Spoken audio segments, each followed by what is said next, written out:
Hello, ladies and gentlemen, or should I say, bonjour, mesdames et messieurs. Get your coffee, a glass of wine, preferably some good Chardonnay, and enjoy the Rendez-Vous.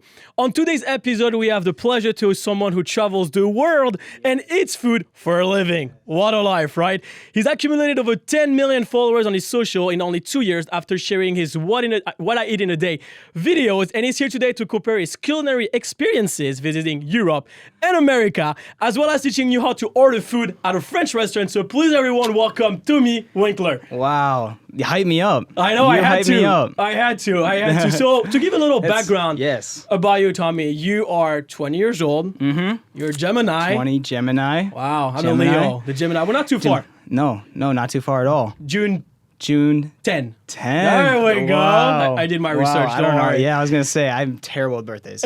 You're from Wisconsin. Yes. And that's actually how we met. We met at school in Wisconsin. At our school in Wisconsin. Good old Wisconsin cheese curds. Oh, cheese. Don't get me started on the food. Cheese and brats. You played golf and soccer. I did play so soccer. We have this in common. Yes, we do. And you have one brother, Johnny. By the way, Johnny, I hope you're doing well. Johnny. Who's also a baller. Who also is a baller. Was doing TikTok for a little bit there, but... How is he doing? He's doing good. He's in law school, grinding that out. He's, finishing school for me. We have to do a soccer. We'll talk about that. We have to play soccer all three. We never done this, but we have to definitely. We have to. So tell me, give still a little background about us and why you're on this podcast today. Is Tom is a long friend of mine. We met 2 years ago because we went to the same school at University of Wisconsin Parkside. Didn't even know. We did not even know, and we were both doing social media back in the time. And Tommy, I want to know something is.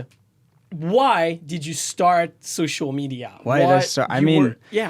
Great question. I've always just had an interest in gaining just like an audience that would watch, pretty much. It started off with me doing vlogs. My brother kind of got me in. It was back my junior to senior year of high school, and Johnny was in college. And he was like, let's start making vlogs. It was a summer thing. So he started making vlogs it was called like the Winkler Bros. Okay, that is actually still a thing. You guys are still making videos together nowadays. We did. We were Winkler Bros Eats when I got into my niche of food and everything. But before that, a few years before, making vlogs, didn't get more than like 130 followers, went to school, stopped making videos. So I think that's where my interest of creating content came from. And then TikTok came out. Yeah. And it was like...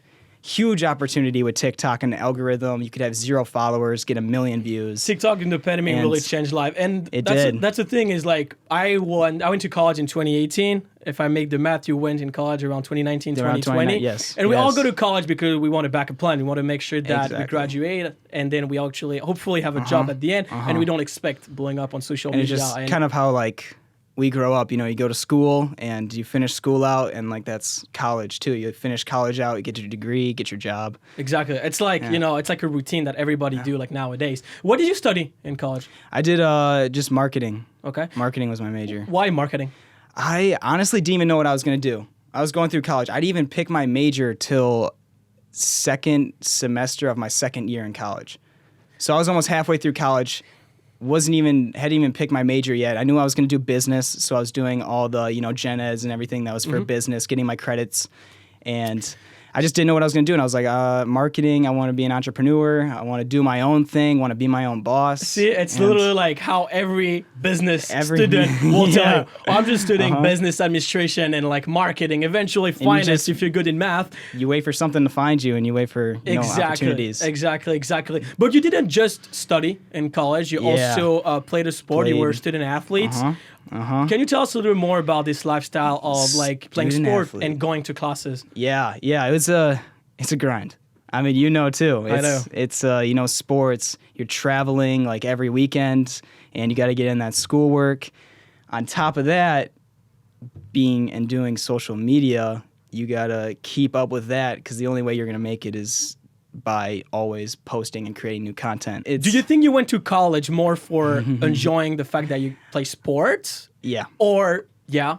So you didn't go. Yeah. You really wanted to have this opportunity to keep playing sport. My parents didn't even think I was going to go to college. Okay. That was like kind of school. I did good in school. I always did good in school because whatever I put my time into, I was going to do good at. I was just going to take my time on everything, do good. If I'm going to spend my time doing something, I don't want to waste my time.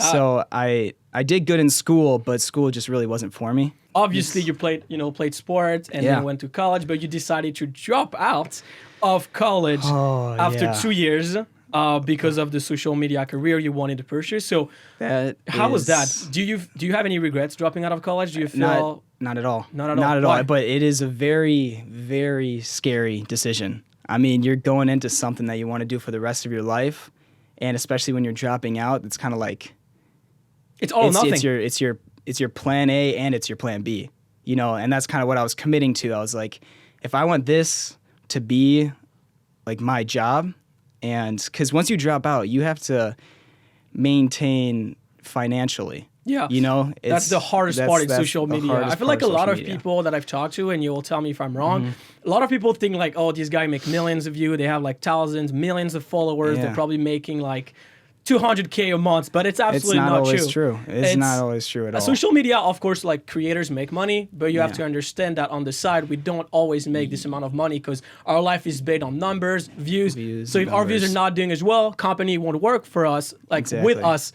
And that's like very unstable. So when you decide to drop out of college, it's very risky, and that's something that I decided to never do. Even though, like, you remember when we met at this one party? Yeah, we did at Parkside. We talked about it. We were like, you know what? I feel like it's time for me to drop out. I need to start a new career, and then like focus on like teaching French to people, and see other opportunities. And that one party literally changed our life. Literally, we talked for like we were just stood there. We weren't doing anything, and we were just talking the whole time. We were just talking. We weren't even drinking. We're on the side, on the corner, and we talked about like, you know what? Let's go to LA. Let's go to Los Angeles. I mean, you were planning on going, and I was like, I want to take you with me. Yeah. I was like, Tommy, like I love your content. Let's I think together. like there's huge opportunities over there. We have to make this trip. And the next day, I went to your door, like to your apartment, and we booked the tickets. We booked the tickets, and we made a couple pretty viral videos. We made pretty good videos, and you will see on the screen this one first video that I made with Tommy. Let's go. Give me some words to pronounce. Oh, that's easy. Dior. Dior. Écureuil. Écureuil. Rex. Maybe French isn't so easy. Yeah, watch your mouth next time. Wow, it's a little cringe because that was back at the time when I was like over-pronouncing words. It's the start. But it was the start. And here, the first time we moved here, hustle. So many people that we try to reach out. Yeah. What do you remember from that? I remember you gave me some great advice. He told me, go through just other people's list of following and look for accounts that say follow back. Yes. I had never thought of that. That was like the best advice I was given because I found so many other creators that were out here doing their own thing, already established themselves, and they followed me. And I don't know why I never thought about that, but I followed them back. Then we started DMing everyone saying, hey, we're going to be in LA. Let's make content. Do you know the fun story about that? Why did I give you this advice? Is because one day I remember I was scrolling on my FYP and I saw like John B from Outer Banks, so like Chase Stoke. And I clicked on his profile because I saw his video, and I was like, whoa, what does it says follow back on his account? I thought that was crazy. And then I realized that he was following me, and that's when I was like, well, so I can literally go on people's following and see, who follows me, and started networking. Because nowadays what you want to do is network with as many creators as possible. And that's some good advice too. You don't have to, come to Hollywood, Los Angeles to network. There's a lot of networking here, but you can just do it straight from your phone. True. Wherever you are. A lot of people think they just, we got to go to LA now to make connections. You don't have to. It's definitely helpful, but... And a lot of people actually move to LA for like 2-3 months and actually can't afford to live in here. They can't afford it. It's very expensive. You're always going out, always partying, always doing stuff. Gas, don't get me started here. So expensive. Yes. And that's actually the toxicity of the city, the people there. When you're a creator or whatever you do, if you make money or if you're successful, a lot of people will hang out with you because of what you do and how many followers you are. And not who you are. We were doing pretty well. I mean, we were in the millions. Had a decent amount of following the first time we came out here. But other people I just saw from outside perspective. They're like, no, no, I don't, and they're not too polite about it either. They're just like, no, I don't want you in the video. Exactly. People would say like, oh, you're out of my league. Yes. like follower. And I was like. But traveling is a good experience. Like you like going in LA to for us was insane. Just like like going to the beach and like seeing like sunset and all that stuff. That's why we're here now. Exactly. When we're still in LA, still in West Hollywood, living the dream. And you decided actually to extend your trips, and you literally decided to travel and explore other foods in other parts of the world. And you traveled in Europe, but also you did the 50 states of the country. 50 states to 8. All the iconic food. But why? Why did you travel all 50 states? It's actually because of, just like the pandemic and that going on, traveling internationally. I had done it. I went to Europe. We'll talk about that before I did the 50 state series. But it just, it's difficult traveling international. You got to get tested, and then if you test positive when you're in the country, you're stuck there for like 2 weeks. You got to wait till you get a negative test so you can travel back to the States. So I was like, why not just drive around all the states? Don't really have to worry about any of those protocols. And I just thought it would be great content. People like seeing me travel, something new, and I could do it by myself. I can be safe. And I think it was a lot of work. I underestimated. No, I try to like being updated on what you did, and like when you were driving with your Tesla with like the automatic mode, and you were just not driving. That honestly, I would not have been able to do it without the Tesla. I mean, I was driving like 10 hours a day. And it was, I did have Jess with me, my girlfriend. She did drive with me for the first half, and then I flew my mom out for like the last half of the states, and my mom was with me for the second half. Okay. So I had some company. It wasn't just me driving. So you had some company, a lot of driving, but now let's focus on like the purpose of this trip. Yes. Eating food. Eating food. So all of it. People in Europe, and I will talk for France in general, have this huge stereotype like, American, they don't have good food. It's burger, fries, and like junk food. Yeah. Could you please tell us a little bit about, the food you've ate there, and like meals and like type of food that people never heard before? I was not expecting it, but so much seafood. Okay. So much seafood. Lobster rolls, crab, salmon, oysters. What states? Along the whole East Coast was like all like lobster rolls, and like crab, and it was oysters in like 30% of the states, and I was just so sick of eating oysters. Dude, I'm glad you didn't take me with you, because I hate seafood. I know I'm not the biggest fan of seafood, but I can like respect a good taste when I receive it from taking a bite of something, and it's pretty good. Lobster rolls are so fire. Yeah, my grandma when I was 6 forced me to eat an oyster. And when you're 6? When I was 6 years old. Because like in France, like eating like food, it's a pretty big thing. So if my grandma would say like, eat that oyster, you can't say no. So I wanted to be like, Grandma, I'll make you proud. Try to eat it. And I literally threw everything on things are slimy. Pretty bad. But I respect if you like oysters. Another thing about traveling in the United States is the diversity in landscapes and people. Yes. I feel like, you're from the Midwest. I've lived in the Midwest my entire life. The mentality is different. The people are different. And the accent is different. What do you think of that? It is. It is unique in its own way. There's a lot of cultures in the U.S. everywhere. And that kind of adds to the uniqueness of the food in all these different states that I travel to. To give like a little example, Texas is the size of France. Okay. Yes. So I think I knew that. Basically, if you travel, the United States, like traveling a whole continent, like you did in Europe. Can you tell us what countries have you visited in Europe? Yeah, it was summer of 2021, I think. Yeah. Yeah, it was.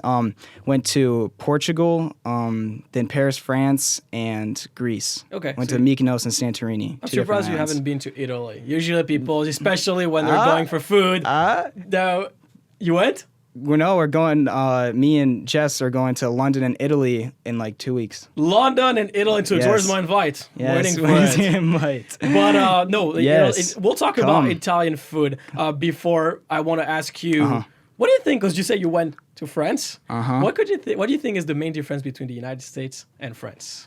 In everything, not just food, in everything. Yeah, in everything, I'm going to say like the agriculture. Okay. And also just like the way everything is, built. No, sorry, the architecture. Mm-hmm. Yes, the architecture. It's just so unique, different. I love it. And honestly, if this makes sense, but the architecture with the food, the way it's presented to you and everything, it's just like food is so respected and everything. I'm not saying it's not respected in the US, but it's like, yes. Food is like a religion. Yes, and I loved it. I loved it. It just created like a much more personal experience with the food. How did you feel about like the French people? Did you feel like you were welcome there as an American person? I did, yeah. Okay.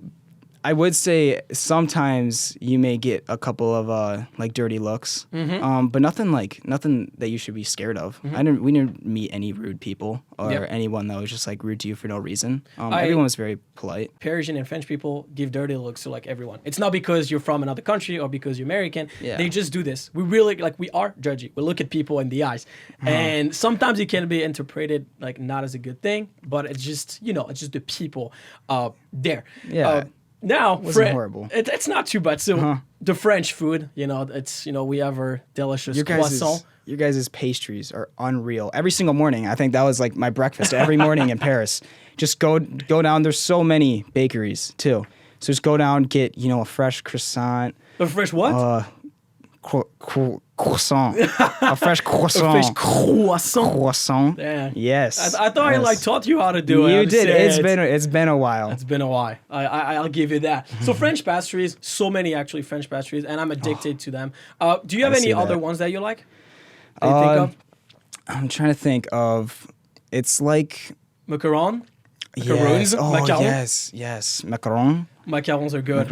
Those are phenomenal. Especially the ones from La Durée. Have you heard of La Durée? You had to.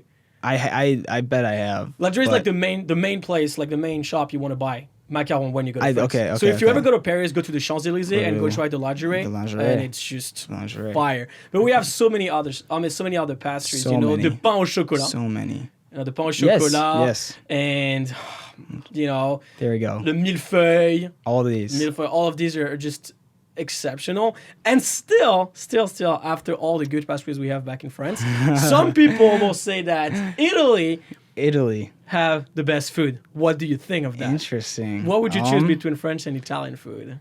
I guess I'll find out. I'll have to do a little compare and contrast when I go there in a couple weeks. Okay. I'll let you know, but I don't know.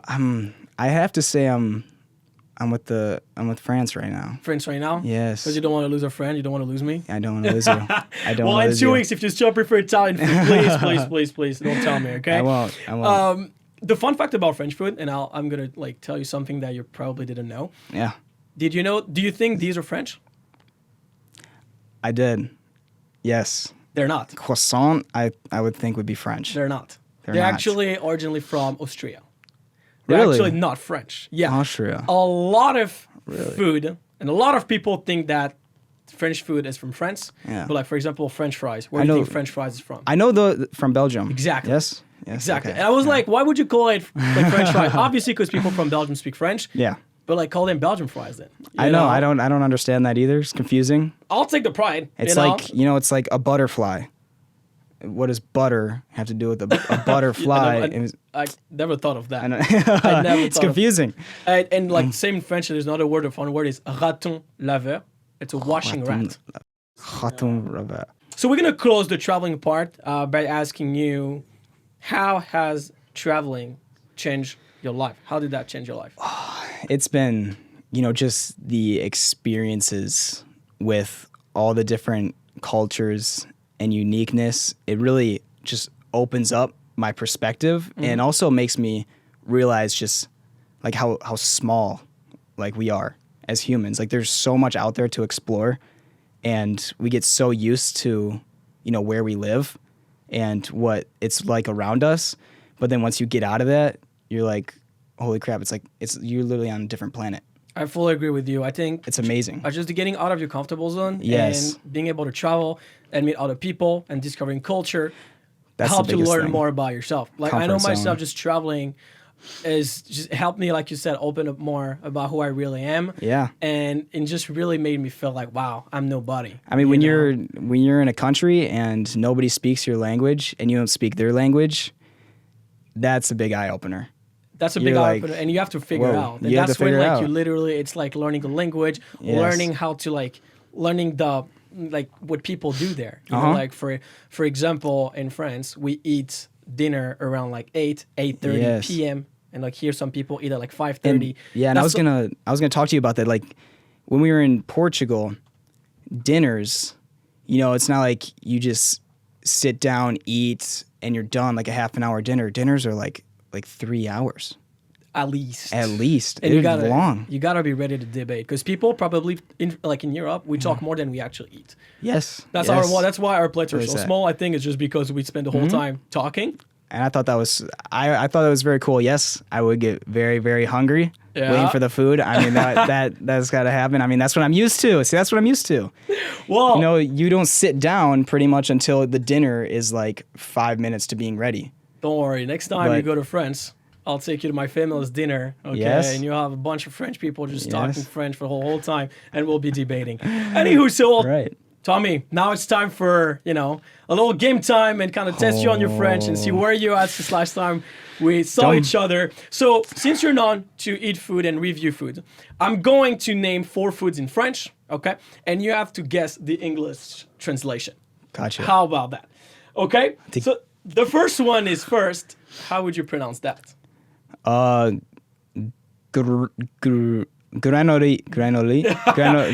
So, grenouille. Grenouille. Okay. Grenouille. Grenouille. Okay. What do you think this means in English? Oh, dude, I have no idea. It's something edible. It's something edible. Yeah, it's something edible. It's green. It's green. Mm-hmm. Something edible is green. Frog legs.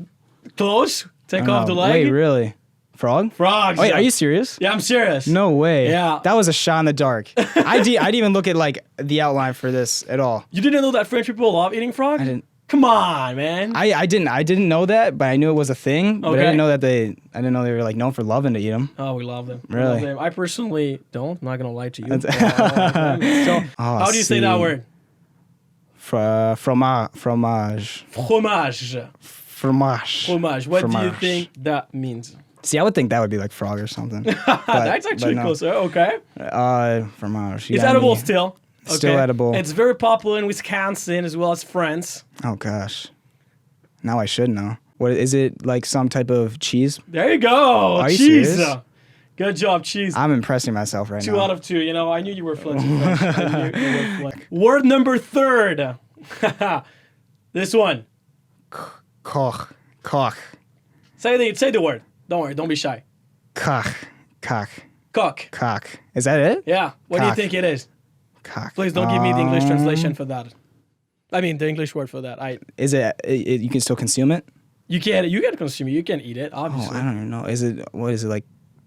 I don't know. Coca-Cola, soda, no, maybe. No. No. It's just because it sounds familiar. It sounds like the same Coke. If I say like Cocorico, does that tell you something? Chocolate? An animal? Oh no, Cocorito. I say cocoa. Rooster. Rooster. How do you make the sound of a rooster? You show me. In French, it's Cocorico. Cocorico? Yeah. How is that the sound of a rooster? Cocorico. What about an English rooster, an American rooster? How does it sound? American rooster is more like a caca. Is that not it? That's actually better than I do. No, that's great. That's great. Word number last. It's still food. It's edible. What is it? Pain. Not pain. Pain. Yeah? Pine. Pun. Pun. Pun. Good job. What does that mean? Is that kind of, it's what's like, so there's like chocolat de pain. Is that? Pain au chocolat. Oh, okay. Okay. Is it something like that? It's the same word, yeah. Is it like, I don't know, some type of bread maybe? There you go, bread. Wait, yes, bread? Yeah, yes. That was good. That was actually good. No, I'll be honest, I just really impressed myself. No, you did. Well, 4 out of 5, it's an 80%. If we go back to 80%. College, you pass it. You pass French. Passing. We're not done. teaching French to people. We're never done. Today you're here also to teach people how to order food in French. So time for French 101. French 101. Time to learn some French and time to still, kind of see where you're at. And if you can order food at a French restaurant, because you be bragging about, I went to France this summer. I've been trying food. But let's see if you actually talk to French the waiters. So first, I will be the waiter. Okay. I'll be asking you a question. And I'll be ordering. You follow the script. Okay. I do, and if you on your TV, on your computer, on your phone, want to follow and try to answer this question, go for it. Okay. Yeah. Tommy will give his answers. Okay, so if you want to keep the same. Please make fun of my pronunciation. Please do. Okay? Please do in the comment, rate his pronunciation. I need to learn. He's working hard. Don't worry. Are you ready? Yes. Perfect. Oui. Bonjour. Que voulez-vous?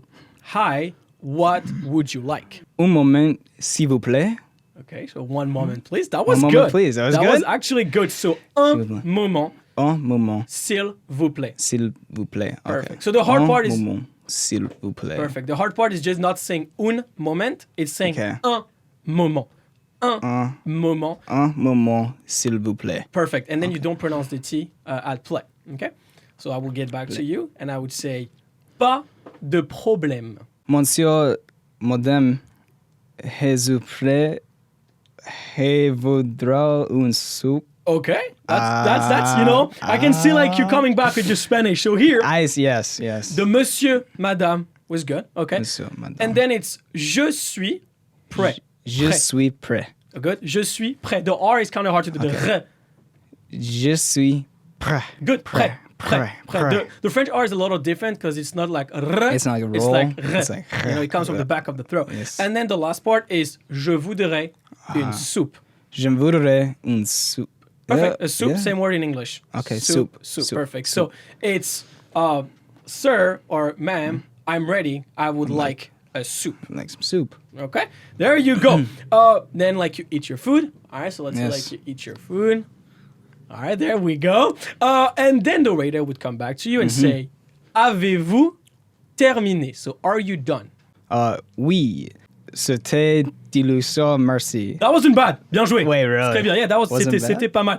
So oui, c'était. Oui, c'était.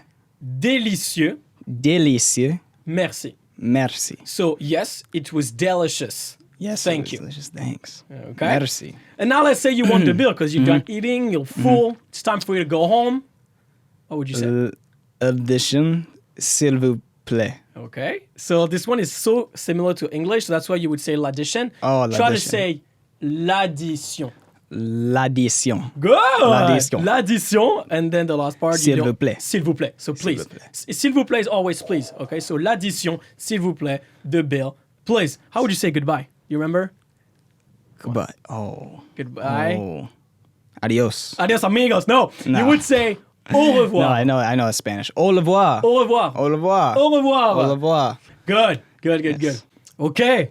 Good job. Très bien, Tommy. Not How too bad. How do you feel about it? Not too bad. I mean, I feel confident if I were to actually if I were to be traveling with you again. Well, I'm still waiting for my invite. He's always like, come with me. Come. Yeah, the French it's obviously challenging. It's also the first time you see the script. I haven't sent that to you before. Yes. So it's, you really have to deal with what you have in front of you. I was a little nervous for that. Yeah, so keep practicing. And again, try speaking French. So now you know how to ask for food at a French restaurant. If you want to say, for example, that you're vegetarian or vegan, you have to say, je suis vegan, je suis végétarien or végétarien, depending on if you're a girl or a boy. There's a couple things here that I want to tell you before I make you try some French-American food, as crazy as it's French-American. I don't think you're ready for that. Just some vocabulary you need to know. Un apéritif is an appetizer. Okay, it's what you would order first. L'entrée is a starter. In England or in America, they would say the entry, but it's the main course in America. Yes, entry. It is entry. Okay. But in France, the main course is le plat principal, so the main plate. That's how you would translate it. And the last one is pretty easy, is le dessert. I always struggle between dessert. Yeah. Too hard. That happens. Too hard. It's too close. All right. One S. Yeah. Are we ready in the kitchen? We ready in the kitchen? All right, Tommy, so I'm going to grab the food for you. Yeah. Nice to stay here.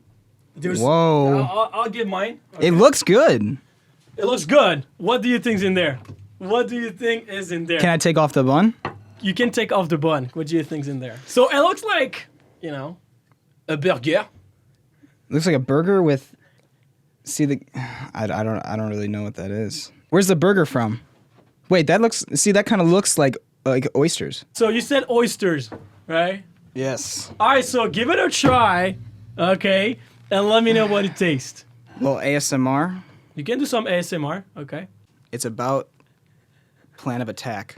Yeah. Right here. Yeah, you see that? Good chunk of whatever that is that they're laughing at. You don't really want to eat food that people are laughing about, but let's dig in. That people won't even touch.